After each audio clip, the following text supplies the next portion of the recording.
Hello, my name is Charlotte.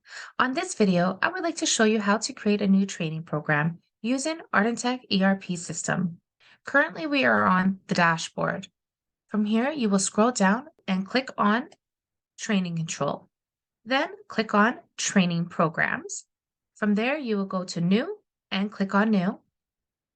Now you are in Training Details. Go ahead and fill in your information.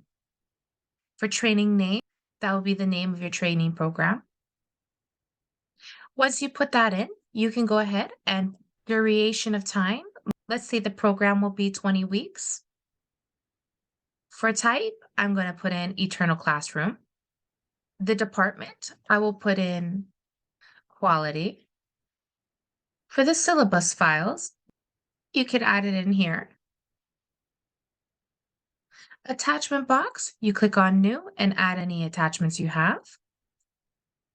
You could add more than one, and I will show you.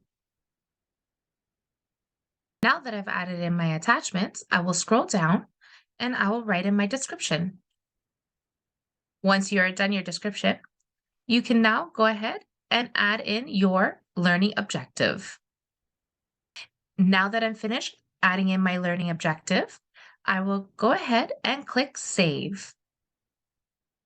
And that is how you create a new training program using Training Control module. Thank you for watching, and please follow us for more.